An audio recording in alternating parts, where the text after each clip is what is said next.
Hey everybody, welcome back to World History. So we're doing section 5 and finishing the chapter today. So go ahead and get your notes out and let's get started. Really what we're going to be talking about today is going to lay the groundwork for how Japan acts during World War II. By the 1920s, Japan is moving towards greater prosperity and democracy. In 1929, Emperor Hirohito, this gentleman right here, will come to the throne and rule from 1929 to 1989. Political parties are going to grow stronger and elect members of the Diet to exert their power on the emperor. By 1925, adult men are going to win the right to vote, and women will gain suffrage in 1947. Now, during World War I, the Japanese economy is going to grow due to its trade with the Allies, and we have something to talk about known as the Zaibatsu, or Japan's powerful business leaders. They're going to influence the government through donations to political parties. They're going to push for policies that favor international trade and their own interests. As a result of this, Japan's also going to sign an agreement with the US and Britain to limit the size of its navy in the spirit of world peace and going back to the idea of the 14 points that we talked about last chapter.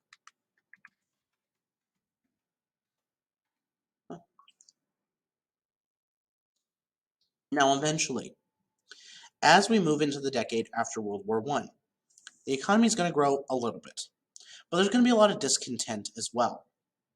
Rural peasants are going to enjoy none of the prosperity of the city dwellers, and factory workers are going to be paid really low wages and, again, be attracted to socialism like we've talked about last time when we talked about China.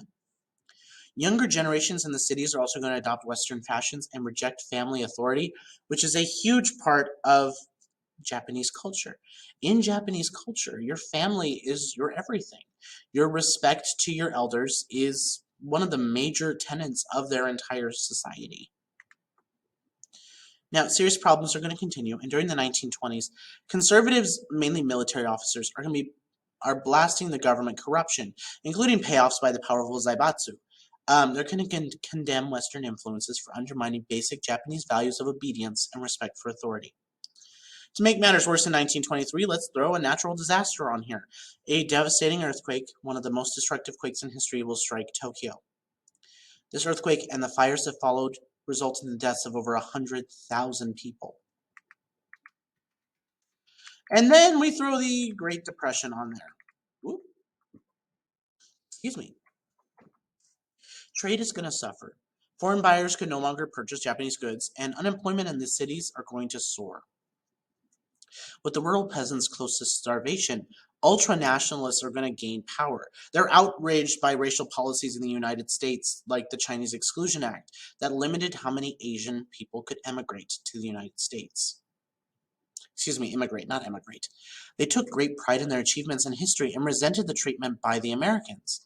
Nationalists are also going to want to expand. Raw materials and land for population were necessary. Again, think about it. Japan is an island. There is not much room. When you run out of room, you have nowhere else to go. So they began to look to expand. Now, with militarists in power, they plotted to overthrow the government and will briefly occupy Tokyo.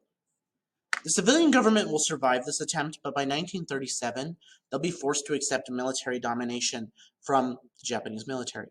They'll crack down on socialist and most democratic freedoms and get rid of them. They're going to revive an ancient culture and build a cult around the emperor, who is believed to be descended from the sun goddess. The government in Japan at this time is going to use schools to spread nationalist messages, teach students that absolute obedience to the emperor and the state were the key to thriving and being successful. It's really where we see a reintroduction of these Japanese beliefs and core culture values that are still, for the most part, present today. So, again, nationalists are going to demand an expansion, and they're going to spread to mainland Asia. This Asian empire would provide raw materials for Japan and its growing population. They set sights initially on Manchuria, which I mentioned last time. This is a northern Chinese province. This is a region rich in natural resources, and Japanese businesses had already invested heavily there, so it made sense. Now, we have the Manchurian incident in 1931, where they set up explosives on their own railroad tracks and claimed China did it so they could take it over. They're then going to set up a puppet government in Manchukuo, and the League of Nations is actually going to condemn this activity, but it's not going to stop the Japanese. And this is actually our last slide of the notes. So, by 1936, Japan is going to ally itself with two aggressive European powers, Germany and Italy. By 1940, they're going to sign the Tripartite Pact, cementing the alliance known as the Axis powers. This alliance and combined Japanese conquests would turn World War II into a brutal, wide-ranging conflict across Europe, Asia, and the Pacific, which we'll talk about next chapter. Your assignment for this evening is to work on your Chapter 27 review guides. I'll see you all next time. Bye, everybody.